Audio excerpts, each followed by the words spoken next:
Okay, good morning, नमस्कार, प्रणाम। फिर से हम लोग मिलते हैं इस VLSI का सेकंड लेक्चर में और आज हम लोग बात करेंगे उसी टॉपिक के बारे में जिस टॉपिक के बारे में हम लोग कल बात कर रहे थे। क्लासिफिकेशंस ऑफ आईसी के बारे में हम लोग बात कर रहे थे और उसमें हम लोग बात किए थे दो तीन मेथड्स का बात किए थे। क्लासिफिकेशन ऑफ आईसी, है ना, on the basis of application, और बात किए थे on the basis of fabrication, और बात कर लिए थे on the basis of complexity. ठीक है ना, इतना के बारे में हम लोग बात कर लिए थे और कॉम्प्लेक्सिटी के बारे में बात किए थे। तो हम लोग जाने कि जो हमारा आईसी है, जो हमारा आईसी हमारे पास है, वो आईसी अगर यहाँ पे डॉक्यूमेंटेशन में अगर हम लोग यहाँ पे देखते हैं तो इसमें, हाँ, इसके बारे में ये जो कल हम लोग बात किए थे, तो अगर इसकी बात करें तो कल हम लोग यहाँ पे सब देखे इसमें यहाँ पे कि आईसी क्या है और उसका क्लासिफिकेशंस है। तो on the basis of application है, ऑन द बेसिस ऑफ अच्छा, हाँ, एप्लीकेशन के बेसिस पे था, फिर on the basis of fabrication था, on the basis of complexity है, और फिर है हमारा ऑन द बेसिस ऑफ, हाँ, ये कॉम्प्लेक्सिटी का ही पार्ट है, राइट। इसके बाद हम लोग बात किए कॉम्प्लेक्सिटी में ही अलग अलग था। हमारा था small scale integration, large scale integration, नहीं, small scale integration, medium scale integration, large scale integration, very large scale integration, है ना, and ultra large scale integration. ऐसे कर करके हमारे पास टाइप्स ऑफ आईसी था। फाइन, तो आज हम लोग को बात करना है इसके बारे में। नेक्स्ट क्लासिफिकेशंस ऑफ आईसी को ही हम लोग को कंटिन्यू करना है और आज हम लोग को बात करना है नेक्स्ट टॉपिक की classification on the basis of packing density. तो इसके बारे में हम लोग चलें, पहले बात कर लें सबसे पहले। ठीक है, तो यहाँ पे पहले लिख दीजिए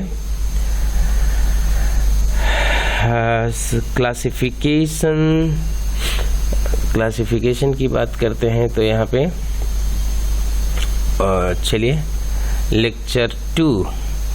तो सबसे पहले यहाँ पे आकर के हम लोग काम करें।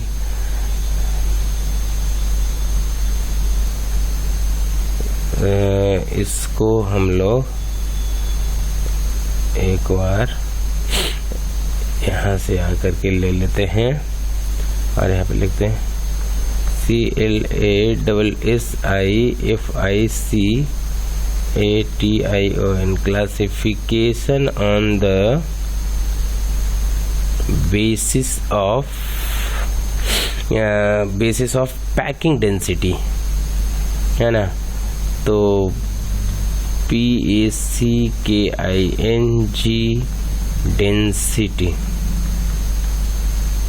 तो classifications on the basis of packing density एक हमारा ये एक क्लासिफिकेशंस है हमारा। ये है क्लासिफिकेशन। कल हम लोग सी तक बात किए थे, आज हम लोग को बात करना है ये डी। तो यहाँ पे आकर के हम लोग पैकिंग डेंसिटी में देखते हैं क्या कहता है। सबसे पहले तो समझने का कोशिश करें कि पैकिंग डेंसिटी क्या है, फिर हम लोग देखते हैं कि हाउ एन आईसी इज मतलब fabricated with in the limited place and what is the property and how it is done. ऐसे करके इसको हम लोग समझे, राइट। तो कहता है packing density is defined as the number of elements connected in a unit area of the chip।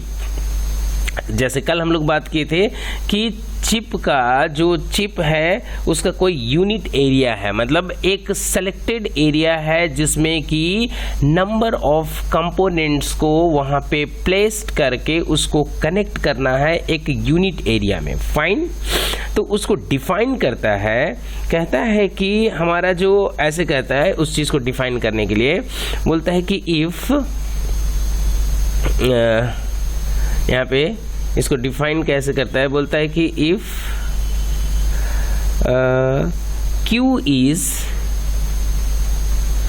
Q is the scale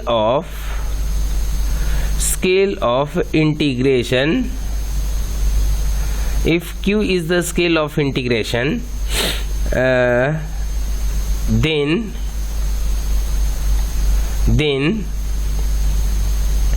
Q is the scale of integration, then है ना, a factor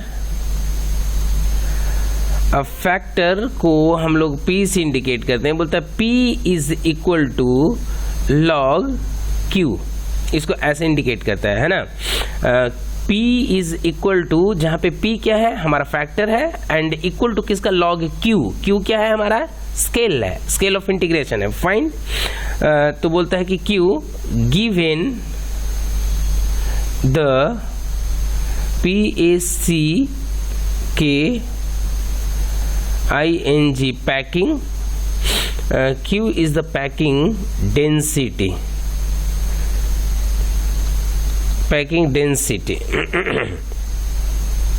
on the basis of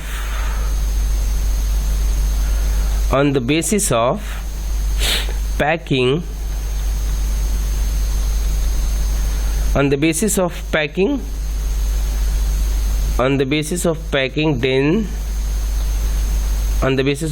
density, है ना। तो इसको define कैसे करते हैं, यहाँ पे सपोज अगर हम लोग मान लेते हैं कि Q इज इक्वल टू, मतलब जो मेरा पैकिंग डेंसिटी है वो 10 है, राइट। तो इसको हम लोग कैसे लिखेंगे, इसको लिखेंगे P is equal to log 10, right. इसको इस तरीके से लिखेंगे कि factor is equal to log 10, मतलब 10 का मल्टीप्लिकेशन में हमारा जो मतलब पैकिंग डेंसिटी होगा वो 10 का मल्टीप्लिकेशन में होगा, राइट। एंड इसको हम लोग मानते हैं क्या, कि मानते नहीं है, होता है कि log 10 इज इक्वल टू होता है, इसका वैल्यू 1 होता है, ऐसा। तो इस चीज को आगे हम लोग कैसे समझेंगे, क्या होता है packing density.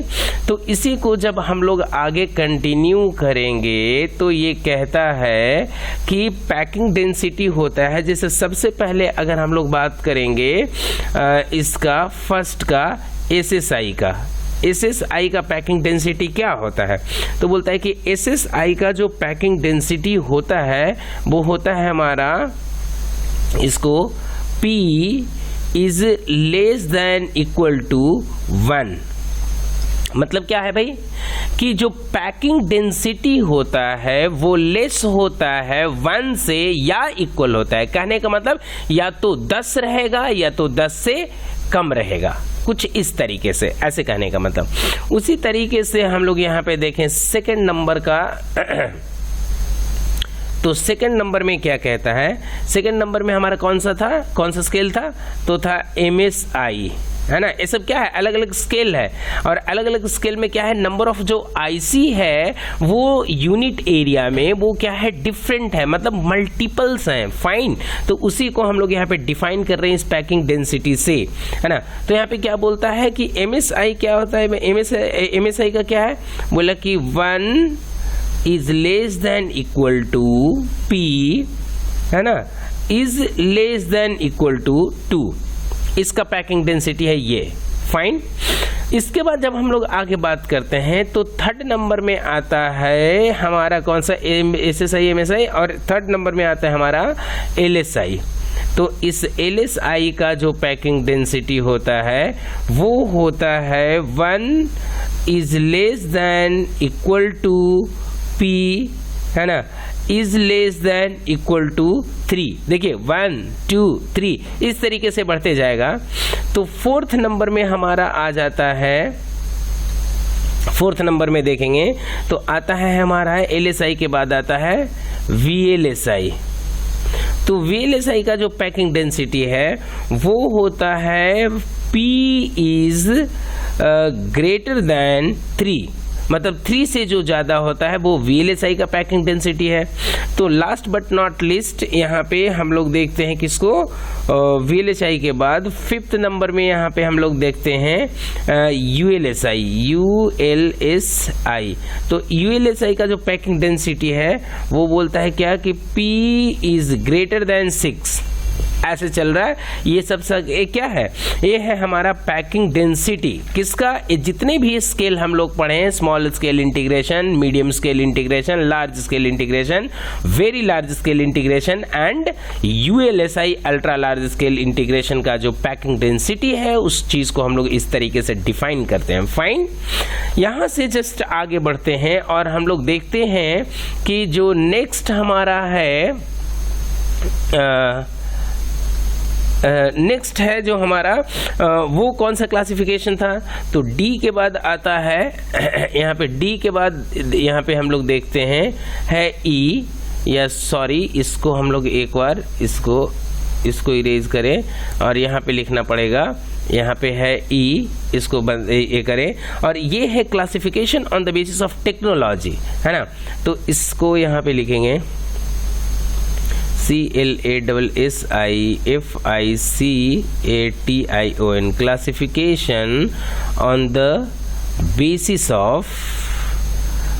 of technology, classifications on the basis of technology। तो जो टेक्नोलॉजीज के बेसिस पे जो क्लासिफिकेशंस हैं वो क्या कहता है भाई, तो इसमें सबसे पहले कहता है कि in bipolar ICs a large number of BJTs are batch fabricated, है ना। बैच फैब्रिकेशन कहने का मतलब क्या कि मतलब नंबर ऑफ, जैसे वहाँ पे मतलब एक one type of component can be fabricated in the same manner, है ना, एक तरीके से, इस तरीके से। तो क्या कहता है, that is 100 of identical circuits can be built simultaneously, right. इसको हम लोग बोलते हैं batch fabrication on a single wafer, है ना, ऐसा। In MOS IC only MOS circuits are fabricated on a single silicon wafer. Moreover the size of the MOSFET can be reduced 50 times more than the BJT. देखिए क्या difference है classifications के basis पे, कि जो क्लासिफिकेशंस है हमारा मतलब आईसीस का, तो बोलता है कि अगर कोई आईसी बना हुआ है वो बीजेटी टेक्नोलॉजी पे बना हुआ है, बीजेटी को यूज करके बना हुआ है, तो उस सर्किट को हम लोग एक एक्सटेंट से ज्यादा रिड्यूस नहीं कर सकते हैं। लेकिन अगर हम लोग दूसरे टेक्नोलॉजी की बात करें, जैसे एक होता है हमारा, सबसे पहले यहाँ पे बोला है कि फर्स्ट में है हमारा यहाँ पे क्या, एक होता है हमारा बीजेटी टेक्नोलॉजी, राइट, और दूसरा है हमारा यहाँ पे मॉस टेक्नोलॉजी। तो ये बीजेटी में क्या है भाई, बीजेटी में है बाइपोलर, हम लोग जानते हैं BIPOLAR, bipolar junction transistor, bipolar junction transistor. और इस मॉस में क्या है, तो मॉस को हम लोग बोलते हैं मेटल ऑक्साइड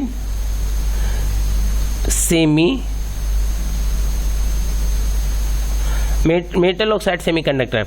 ये दो हमारा टेक्नोलॉजी है जो बहुत ही रिनॉन्ड तरीके से यूज किया जाता है आईसी फैब्रिकेशंस के लिए। बट बीजेटी का लिमिटेशन क्या है कि इसमें सर्किट को हम लोग एक एक्सटेंट से ज्यादा रिड्यूस नहीं कर सकते, जबकि मॉस का क्या है कि बीजेटी जितना इसको मिनिमम हम लोग रिड्यूस कर सकते हैं, उससे 50 टाइम्स ज्यादा हम लोग और आईसी को रिड्यूस करते हैं अगर हम लोग मॉस टेक्नोलॉजी को प्रेफर करें तो इसी की वजह से आज के डेट में या नाउ डेज जितने भी आईसी मैन्युफैक्चरिंग होता है वो सारा मॉस टेक्नोलॉजी पे होता है। अब ये मॉस टेक्नोलॉजी क्या है इसके बारे में हम लोग आगे डिटेल में बात करेंगे। जस्ट अभी हम लोग को समझना है कि जो क्लासिफिकेशंस है आईसी का on the basis of BJT and MOS, बस इसमें दोनों में मेन डिफरेंस क्या है। तो हम लोग को डिफरेंस समझ में आ गया कि इसमें मॉस में हम लोग आईसी को 50 टाइम्स मतलब ज़्यादा मतलब इंटीग्रेट कर सकते हैं, या ये भी कर सकते हैं कि जो बीजेटी के कंपैरिजन में मॉस जो आईसी होता है वो 50 टाइम डेंस होता है, मतलब सेम एरिया में 50 टाइम्स ज़्यादा हम लोग उसको क्या कर सकते हैं, 50 टाइम्स कंपोनेंट को ज़्यादा वहाँ पे प्लेस कर सकते हैं, 1 टाइम्स नहीं 50 टाइम्स, राइट। इसके बाद हम लोग इसको समझने का कोशिश करते हैं कि what is the difference between, इसमें difference between between BJT and MOS, right. तो यहाँ पे आकर के हम लोग आगे चलते हैं, ठीक है, और यहाँ पे इसको हम लोग देखते हैं कि डिफरेंस क्या है। तो सबसे पहले इधर में आकर के हम लोग यहाँ पे इसको नेक्स्ट करते हैं, सॉरी यहाँ पे इसको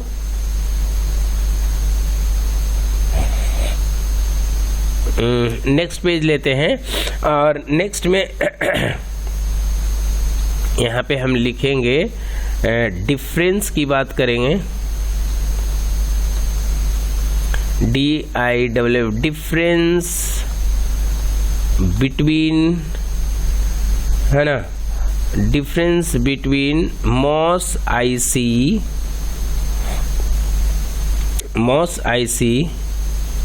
एंड BJT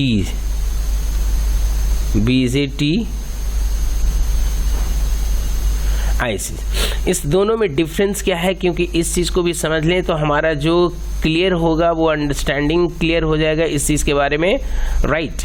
तो सबसे पहले हम क्या करते हैं कि एक यहाँ पे आकर के एक लाइन हम ड्रॉ कर लेते हैं बीच में, सो दैट कि ये डिफ्रेंशिएट करना हमारे लिए, सॉरी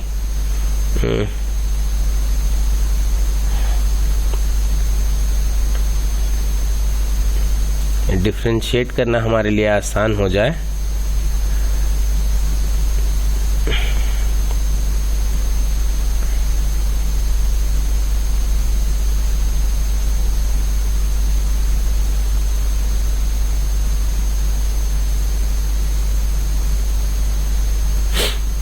ठीक है, तो अब हम लोग यहाँ पे सबसे पहले इसमें लिखते हैं फर्स्ट, जो पहला डिफरेंस है वो हम लोग ए लिखेंगे। डिफरेंस क्या है, तो यहाँ पे आकर के देखिए फर्स्ट में क्या है। फर्स्ट डिफरेंस कहता है, यहाँ पे लिखते फर्स्ट में high PACKING high packing density, first में यहाँ पे किसमें, तो ये है हमारा, इसको यहाँ पे हम लिखेंगे, यहाँ पे लिख देते हैं मॉस, और इस साइड में क्या है भाई BJT, ठीक है। तो अब यहाँ पे हम क्या कर रहे हैं, इसमें हाई पैकिंग डेंसिटी है, जबकि इसका जो फर्स्ट नंबर है वो क्या कहता है, तो यहाँ पे इसमें लिखना पड़ेगा हमको as compare to MOS this has low packing density, ठीक है। फिर यहाँ पे आकर के हम लोग इसमें देखें सेकेंड नंबर इसका क्या कहता है, सेकेंड नंबर क्या कहता है, low static power dissipation. Second point हम लोग लिखते हैं low STATIC, low static power dissipation.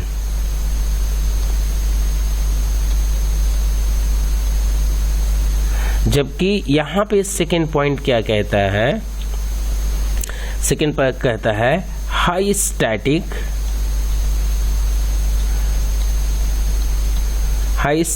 Power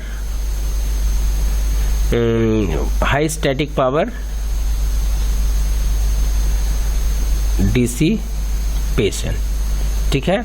उसके बाद थर्ड पॉइंट का क्या कहता है, यहाँ पे थर्ड पॉइंट कहता है हाई इनपुट इम्पीडेंस। इसका जो इनपुट होता है हाई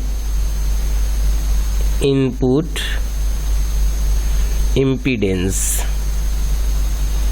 IMPEDENC,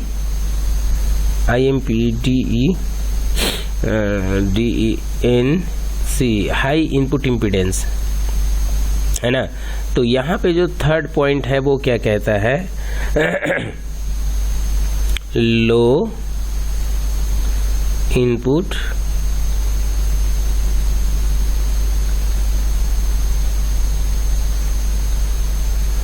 इनपुट इम्पीडेंस, ठीक है। उसके बाद नेक्स्ट पॉइंट यहाँ पे क्या कहता है, फोर्थ नंबर में अगर यहाँ पे देखें, फोर्थ नंबर कहता है हाई स्विचिंग स्पीड, है ना, SWITCHI, हाई स्विचिंग स्पीड। तो यहाँ पे फोर्थ नंबर क्या कहता है इसमें, लो स्विचिंग स्पीड, SWITCHI, लो स्विचिंग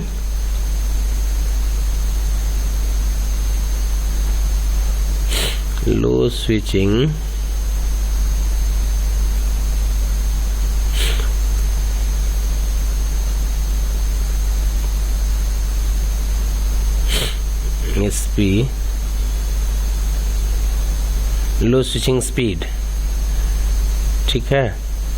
तो इसके बाद हम लोग यहाँ पे क्या लिखेंगे, फिफ्थ नंबर में इसका फिफ्थ पॉइंट कहता है, हाई नॉइज मार्जिन। यहाँ पे हाई नॉइज मार्जिन। तो इसका फिफ्थ पॉइंट क्या कहता है, इसका फिफ्थ पॉइंट कहता है लो नॉइज, MARGIN, लो नॉइज मार्जिन। ये हमारा जो है इसका मेन पॉइंट्स है, किसका मतलब डिफरेंस है MOS IC and BJT IC का। तो इस डिफरेंस को देख करके हम लोग को ये समझ में आ रहा है कि जो भी हम लोग को बेनिफिट्स मिल रहा है वो कहीं ना कहीं हमारा जो मॉस टेक्नोलॉजी वाला आईसी है उसमें ज़्यादा है ना। क्यों? क्योंकि एक तो है हमारा पैकिंग डेंसिटी इसमें हाई है, इसका पैकिंग डेंसिटी लो है, इसमें जो स्टैटिक पावर डिसिपेशन है वो मतलब लो है, किसका मतलब मॉस का एज कंपेयर टू बीजेटी, है ना। तो स्टैटिक पावर डिसिपेशन कहने का मतलब क्या होता है, हम लोग समझते हैं कि जब सिस्टम हमारा आइडल कंडीशन में होता है तो उस टाइमिंग में जो पावर कंज्यूम करता है डिवाइसेस या पूरा ओवरऑल सिस्टम, वो जो पावर कंजप्शन है उसको हम लोग स्टैटिक पावर कंजप्शन कहते हैं। तो वो जो पावर कंजप्शन है इस मॉस का लेस है, तो ये भी एक बेनिफिट हुआ। फिर बोला कि इसका जो मॉस का इनपुट इम्पिडेंस होता है वो हाई होता है ना। तो इनपुट इम्पिडेंस इसका जबकि क्या होता है लो, तो इनपुट इम्पिडेंस हाई होगा, इसका मतलब क्या होगा भाई, जब इम्पिडेंस अगर हाई होगा तो कहने का मतलब कि क्या होगा कि ये जो सर्किट है वो ऐसे कंडक्ट नहीं करेगा, है ना, इनपुट इम्पिडेंस हाई होगा तो फाइन। चौथा पॉइंट क्या कहता है कि हाई स्विचिंग स्पीड, हाई जो स्विचिंग स्पीड है कहने का मतलब कि इसका जो स्विचिंग, देखिए सिस्टम आज का जो डिवाइसेस है हम लोग को मतलब हम लोग जब उसको यूज करते हैं तो हम लोग को पता चलता है कि कितना वो फास्ट काम करता है। तो ये जो फास्ट रिस्पॉन्सेस है ये किस पे डिपेंड करता है, ये उसका स्विचिंग स्पीड पे ही डिपेंड करता है ना। पहले का सिस्टम अगर हम लोग देखते थे तो वहां पे क्या होता था कि हमने प्रेस किया है, कोई कमांड को दिया है और वो उसका जो रिस्पॉन्सेस होता था कुछ डिले हो करके वो आता था, राइट। तो ये जो स्विचिंग स्पीड है ये हमारा किस पे डिपेंड कर रहा है, मतलब कि जो बीजेटी डिवाइसेस है उस पे और हमारा मॉस डिवाइसेस है उस पे। तो बीजेटी का जो स्विचिंग स्पीड है वो थोड़ा सा स्लो है ना, मॉस डिवाइसेस का जो स्विचिंग स्पीड है वो थोड़ा फास्ट है ना, इस तरीके से फाइन। दूसरा क्या कहता है, हाई नॉइज मार्जिन, इसका जो नॉइज मार्जिन है वो बहुत ही अच्छा है, जबकि इसका जो नॉइज मार्जिन है बीजेटी का वो बहुत ही लो है। तो ये सब सारे डिफरेंसेस देखने के बाद में हम लोग को समझ में आया कि नहीं, किस आईसी किस टेक्नोलॉजी को हम लोग प्रेफर करना चाहिए, फाइन। चलिए अब इससे यहाँ पे आगे बढ़ते हैं। तो आगे बढ़ने के बाद यहाँ पे हम आकर के देखते हैं, यहाँ पे है नेक्स्ट फीचर ऑफ, यहाँ पे जो नेक्स्ट हम लोग यहाँ पे बात करेंगे टॉपिक वो हम लोग यहाँ पे है हमारा, वो कहता है क्या, feature of IC, feature of ICs. अब इसमें क्या कहता है भाई, तो इसमें कुछ सर्टेन पॉइंट्स है फीचर ऑफ आईसीस के बारे में। क्या कहता है कि an IC performs complex functions where as elementary device transistors can perform same functions only in combinations with other components. 4 that is a single transistor cannot amplify single voltage whereas an IC can perform the function of amplification। देखिए पहला feature क्या कहता है कि जो IC का feature है वो फर्स्ट कहता है, यहाँ पे पॉइंट हम लोग को समझ में आया यहाँ पे कि मतलब वन ट्रांजिस्टर है ना कैनॉट एम्पलीफाई वोल्टेज और करंट समथिंग कुछ भी है ना, कैनॉट एम्पलीफाई वोल्टेज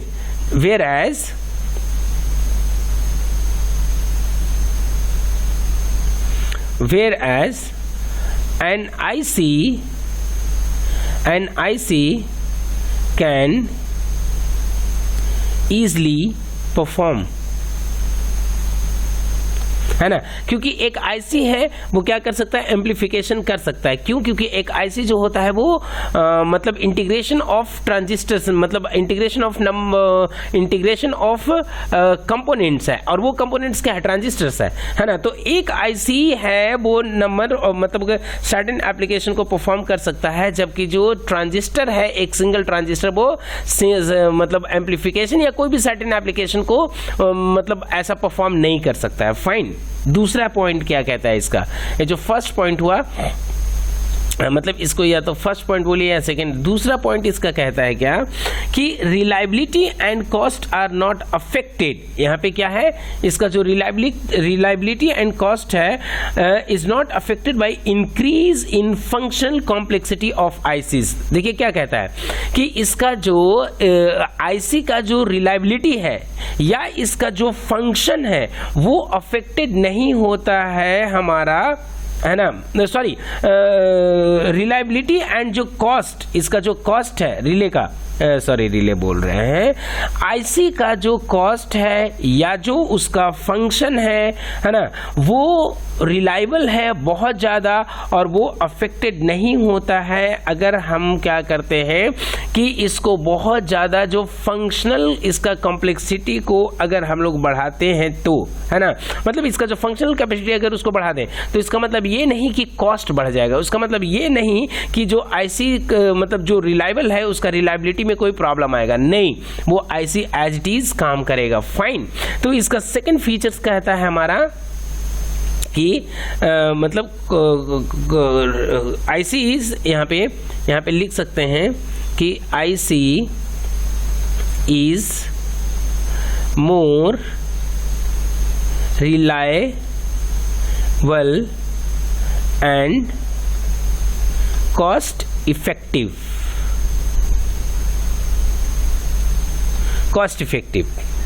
है ना। Second point. थर्ड पॉइंट इसका जो कहता है वो क्या कहता है, in an IC the adjacent component are spaced mostly 50 to 100 micrometers apart, है ना, मतलब डिस्टेंस बिटवीन कंपोनेंट्स, ऐसे यहां पे लिख सकते हैं थर्ड पॉइंट में, डिस्टेंस बिटवीन कंपोनेंट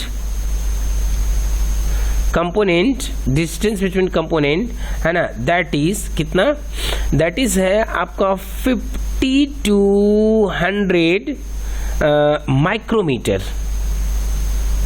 माइक्रोमीटर। ये इसका क्या है, मतलब जो एक सिंगल वेफर में हम लोग कंपोनेंट को प्लेस करते हैं तो दो कंपोनेंट के जो बीच का डिस्टेंस होता है वो मैक्सिमम इतना हो सकता, मतलब मैक्सिमम इतना तक जा सकता है, मतलब 50 से 100 के बीच में, मतलब 50 से 100 माइक्रोमीटर के बीच में ये होता है। मतलब सोचिए कि कितना मतलब नियरली प्लेस्ड होता है कंपोनेंट, है ना। ये इस आईसी का फीचर्स है ना। इसलिए हम लोग क्या करते हैं कि आईसी को प्लेस करते हैं, क्योंकि मतलब आईसी को प्रेफर करते हैं, है ना।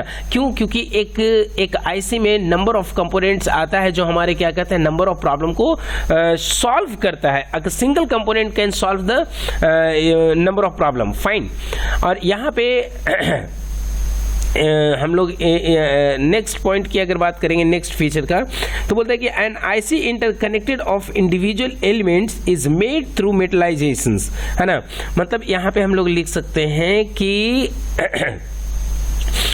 interconnection as a interconnection, interconnection takes place between the component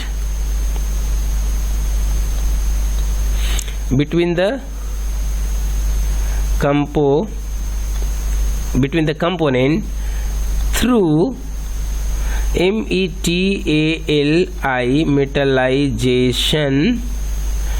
metallization, है ना। मतलब आप बोल सकते हैं कि ये काइंड ऑफ एक शोल्डरिंग प्रोसेस है ना, जो क्या करता है कि एक कंपोनेंट को दूसरे कंपोनेंट से अटैच करता है, जोड़ता है, कनेक्ट करता है, तभी तो सप्लाई पास होगा। तो ये है हमारा क्या है, एक आईसी का फीचर, जिसकी वजह से हम लोग आईसीज को ज़्यादा प्रेफर करते हैं। फाइन। अब यहाँ से जब हम लोग आगे बढ़ेंगे तो आगे हम लोग ये देखेंगे नेक्स्ट पेज में देखते हैं, तो थोड़ा सा हम लोग बात कर लेते हैं इसका एडवांटेज ऑफ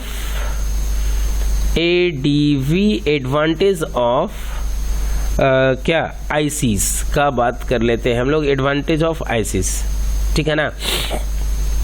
तो यहाँ पे आकर के सबसे पहले फर्स्ट पॉइंट का बात करते हैं, एडवांटेज ऑफ आईसी में क्या कहता है, low cost and extremely small size due to fabrication, है ना, of various circuits elementary in a single chip.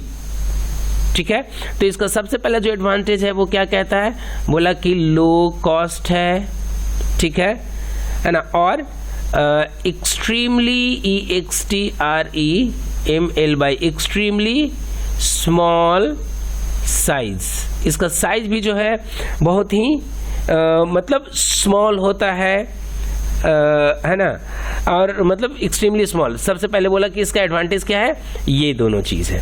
Second point कहता है इसका एडवांटेज में, सेकेंड पॉइंट क्या कहता है, लोअर पावर कंजप्शन, एक आईसी का lower power consumption. Second point कहता है कि एक आईसी का जो पावर कंजप्शन है वो बहुत ही कम है, राइट। आते हैं नेक्स्ट थर्ड पॉइंट में, तो थर्ड पॉइंट कहता है थर्ड पॉइंट कहता है increased system reliability, REALI है ना, BILITY, reliability due to increased system reliability due to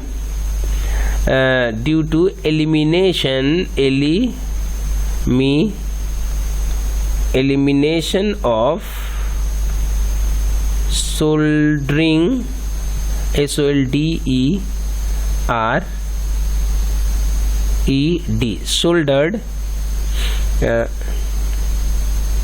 soldered क्या है, जॉइंट्स, JOINTS। ये जो हम लोग इसमें जो क्या बोलते हैं, increase system reliability due to elimination of soldered joints, जिससे हम लोग क्या करते हैं, कंपोनेंट को अगर कनेक्ट करते हैं तो एक कंपोनेंट को दूसरे कंपोनेंट से, मान लीजिए यहाँ पे एक कंपोनेंट है, दूसरा कंपोनेंट यहाँ पे है, तो इस दोनों कंपोनेंट का जो लेग होगा, इस दोनों कंपोनेंट को हम लोग क्या करेंगे, कहीं ना कहीं कोई मेटल कॉन्टेक्ट, मतलब मेटल से हम लोग इसको ऐसा करके ज्वाइंट करेंगे। तो जहाँ पे ज्वाइंट करेंगे वहाँ पे एक इस तरीके से ऐसे नोड क्रिएट होगा। इस नोड को अवॉइड करने के लिए हम लोग क्या करते हैं, एक प्रोसेस ही उस पे करते हैं, क्या, मेटलाइजेशन का। जैसे एक कंपोनेंट है, इसका सर्टेन लेग है, इस तरीके से, है ना, एक कंपोनेंट है, इसका सर्टेन लेग है। अब इस दोनों को हम लोग को ज्वाइन करना है, तो हम लोग क्या करते हैं कि इसके ऊपर में एक मेटल का एक लेयर ही बिछा देते हैं ऐसे करके, और बाद में उसको क्या करते हैं कि इसको हम लोग इचिंग प्रोसेस से इस लेयर को मतलब जो अनवांटेड लेयर होता है उसको हम लोग क्या करते हैं, मतलब फोटोलिथोग्राफी करके इसको हटा लेते हैं। तो बीच में जो क्या करता है कि एक मेटल का एक सर्टेन एक ऐसे करके एक पाथ ही बन जाता है ना, बीच उसमें हम लोग क्या करना है, मतलब करते हैं, हम लोग कोई कनेक्शन ही नहीं करते हैं किसी दो कंपोनेंट के बीच का दोनों कंपोनेंट एक मतलब डिफाइंड मैनर में एक स्टैंडर्ड तरीके से मतलब मेटल के द्वारा इजीली कनेक्ट हो जाता है। तो हो सकता है कि प्रोसेस अभी समझ में नहीं आएगा, जब हम लोग इसका फैब्रिकेशन की बात करेंगे तो ये मेटलाइजेशन क्या होता है वहां पे इस बात पे हम लोग स्ट्रेस देंगे, राइट। अब इसको यहाँ पे मतलब इस बस ऐसे ही जस्ट बता दिए कि कैसे एक किस तरीके से हुआ, इसका डिटेल में हम लोग वहाँ पे बात करेंगे। तो अभी इस चीज़ को मतलब अगर नहीं समझ में आए तो कोई बात नहीं, थोड़ा सा इसको ये कर दीजिएगा, स्किप करिएगा, फाइन। यहाँ पे इसका जो फोर्थ स्टेप है वो फोर्थ स्टेप क्या कहता है, फोर्थ स्टेप क्या कहता है, LESSER lesser WEIGST lesser weight and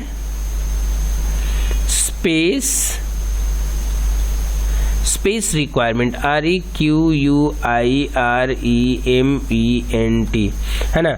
इसको देखिए क्या है भाई इसका एडवांटेज क्या कहता है कि इसका जो वेट होता है वो बहुत ही कम होता है, एंड स्पेस क्या है, इसको स्पेस चाहिए, है ना।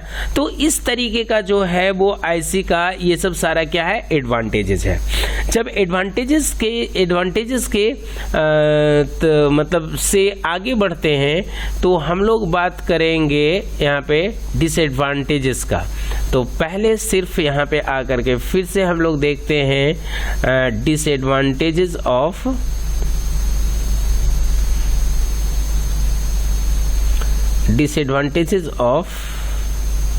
एन आईसी, ठीक है। तो डिसएडवांटेजेस में हम लोग यहाँ पे क्या देख रहे हैं भाई, तो सबसे पहले यहाँ पे देखेंगे फर्स्ट पॉइंट इसका क्या कहता है कि if any component in an IC goes out of order then the whole system, मतलब क्या कहता है कि there is no scope of there is no SCOP, no scope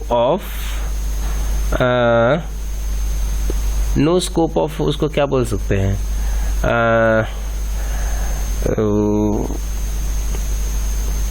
no scope of there is no scope of replacing REPLACING replacing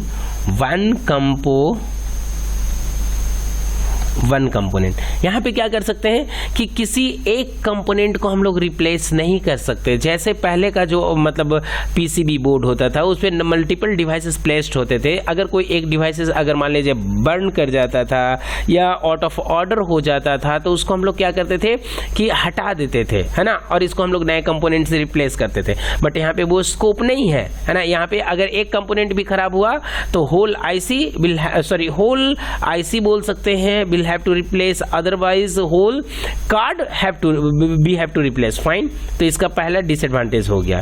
second क्या कहता है कि there is there is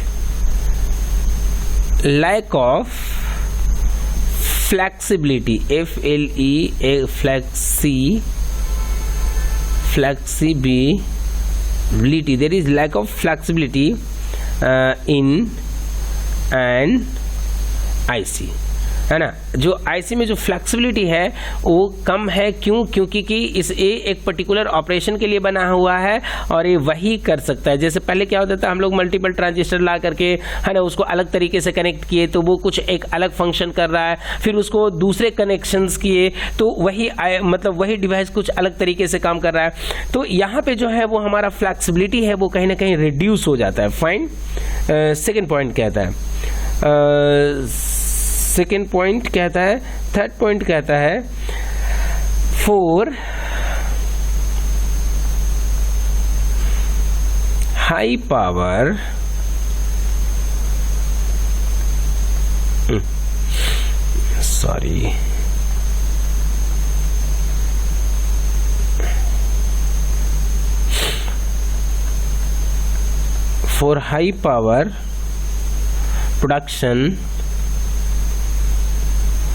for high power production, and IC is not used, है ना। अगर मान लीजिए high power production मतलब कहीं पे हाई पावर को जनरेट करना है तो वैसे प्लेसेस में हम लोग क्या करते हैं कि आईसी का यूज़ नहीं किया जा सकता है, या अब हम लोग ऐसा बोल सकते हैं कि जहाँ पे मतलब ह्यूज पावर पे आईसी को यूज़ नहीं किया जाता है। क्यों? क्योंकि आईसी जो होता है वो लो पावर मतलब कंज्यूमेबल डिवाइसेस है, फाइन। तो इसलिए इसको हाई पावर पे यूज़ हम लोग नहीं कर सकते। इसका एक क्या है, डिसएडवांटेज है। तो फोर्थ पॉइंट क्या कहता है, इट इज नॉट